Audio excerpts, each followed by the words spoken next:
আমি বলে রাখি, সব থেকে বড় সার্টিফিকেট যে এলাকায় অহরহ মুসলিমকে বাদ দেওয়া হচ্ছে, তাদের একটা যদি করণীয় তারা যদি করতে পারে, সেটা সব থেকে ভালো হবে। কি? যেমন হয়তো 20, 25, 30, 50 জনকে বাদ দেওয়া হয়েছে, পাশে হিন্দু গ্রাম রয়েছে, সেইখানে দাইমা আছে। দাইমা, আগেকার বাচ্চাগুলি কোথায় হতো? হাসপাতালে নয়, বাড়িতে। আগেকার বাচ্চা সন্তান প্রসব হতো, জন্ম নিত বাড়িতে।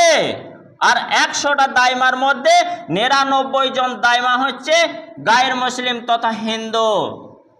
তো সেই দাইমাকে দেখে, জন্ম সার্টিফিকেট থেকে বড় প্রমাণ, দাইমাকে ডেকে এনে মিডিয়ার সামনে স্বীকার করতে হবে, বলাতে হবে, প্রচার করতে হবে, মিডিয়ার সামনে ছড়িয়ে দিতে হবে যে আব্দুল সামাদ, আব্দুল হাদ, আব্দুল গাফুর, আব্দুল এমগে যত নাম রয়েছে মুসলমানদের, তাদেরকে রোহিঙ্গা বলা হচ্ছে, তাদেরকে বাংলাদেশি বলা হচ্ছে। তো তারা কি তোমার হাত দ্বারায়, তোমার উপস্থিতিতে তাদের প্রসব করানো হয়নি? বলো।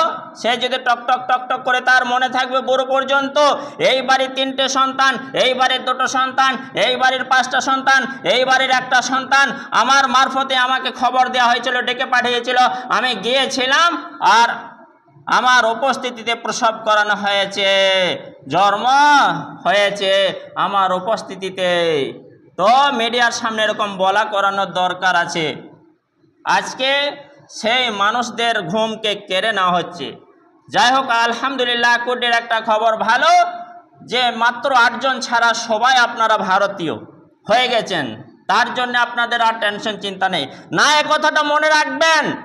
এ তো সামান্য একটা কোটা পার হচ্ছে, এই বছরটা হয়তো শান্তি থাকবেন, পরের বছর কি আর আক্রমণ করা হবে না? আর কি চক্রান্ত করা হবে না?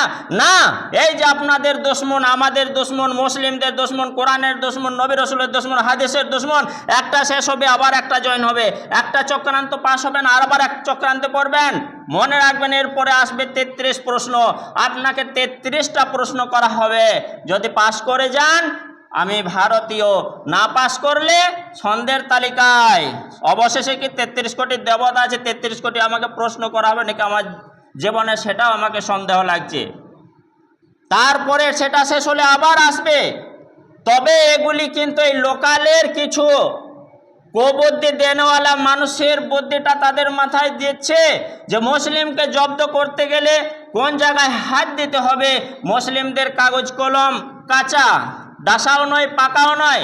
কারণ 100%-এর মধ্যে 30% কাগজ কলমে হয়তো ফরফিট থাকতে পারে, কিন্তু 70% কাগজ কলমে তারা কাঁচা। কীরকম? মুসলমানদের কিন্তু সন্তান বেশি। মুসলমানদের 2 কারণ হচ্ছে, 2-3টে নাম হয়ে যায়, মুসলমানদের টাইটেলে একটু হেরফের হয়ে যায়, আর মুসলমানদের স্পেলিং মানে নামটা আব্দুস সামাদ, এই যে এ দিয়ে হোক বা ই দিয়ে চলে এসছে, যে কারণে আমার সমস্যা। এসে চলে এলো তো সমস্যা। তো এইরকম একটা স্পেলিংয়ে, বানানে হেরফের হয়ে গেলেই বড় ধরনের সমস্যা। জেডের জায়গায় জি এলে আপনার ওপর তকমা। তো এই যে মুসলিমদের কাগজ কলমে একটু দুর্বল, কাঁচা, এই জায়গাতে হাতটা দাও, মুসলমানদেরকে ঘরে বসিয়ে রাখো, অশান্তিতে রাখো। মুসলিমদেরকে সরকারি বিভিন্ন রকম সহযোগিতা থেকে তাদেরকে দূরে সরিয়ে রাখা যাবে, আর মুসলিমদেরকে যদি না রাখো তাহলে সমস্যা আছে। আজকে বলে রাখি, আল্লাহ রাসূল সাল্লাল্লাহু আলাইহি ওয়াসাল্লাম যদি উপদেশ করে না যেতেন, হুকুমটা দিয়ে না যেতেন, ও মুসলিম, বিনা অপরাধে তুমি তোমার গ্রামের অমুসলিমের গায়ে হাত দেও না, এই কথাটা যদি মুসলিমদের কানে কানে না পৌঁছাইতো, তাহলে যে এলাকায় কম হিন্দু শান্তিতে তারা বাস করতে পারতো না। কিন্তু না, আল্লাহ রাসূল সাল্লাল্লাহু আলাইহি ওয়াসাল্লাম এই উপদেশ দিয়েছেন, আকুটের মাটিতে যদি 99 জন মুসলিম থাকে, মুসলমান থাকার একজন যদি অমুসলিম থাকে, তাহলে তাকেও কিন্তু অত্যাচার করা যাবে না, শান্তির সঙ্গে বসবাস করতে দিতে হবে। আর মুসলিমরা তাই করে, কোনো অমুসলিমকে কিন্তু টার্গেট করে নির্যাতন করে না, কিন্তু মুসলিমদেরকে টার্গেট করে নির্যাতন ক্রমশ বেড়েই চলেছে। তাই সাবধান। হয়তো খুশিতে 8খানা আনন্দ যে আমাদের যা হোক লিস্টের নাম চলে এসছে, বেঁচে গেছি, তা নয়। এই চক্রান্ত শেষ হয়নি। কিয়ামত পর্যন্ত এক শ্রেণীর দুশমন আছে তারা মুসলিমদের দেখতে পারবে না।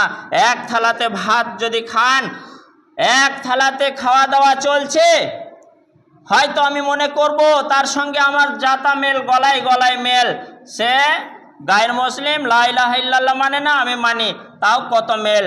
কিন্তু আল্লাহ রাসূল সাল্লাল্লাহু আলাইহি সাল্লাম বলেন, সাবধান, এটা মনে রেখো, যার কালেমা নেই, যার ঈমান নেই, সে আর কালেমাওয়ালা, ঈমানওয়ালা তথা পাকা মুসলিম মুমিন এক কখনো হতে পারে না। তার দুশমন ওই কালেমাতেই দুশমন। আপনি যদি বলে দেন এখন ঠিক আছে আমার নামটা যা আছে এফিডেভিট করে চেঞ্জ করে নেব, আমি অন্য একটা গায়ের মুসলিমের টাইটেল নিয়ে নেব, আমি তো সেরকম কিছু মানি না, তাই আপনার কোনো রকম সমস্যা হবে না।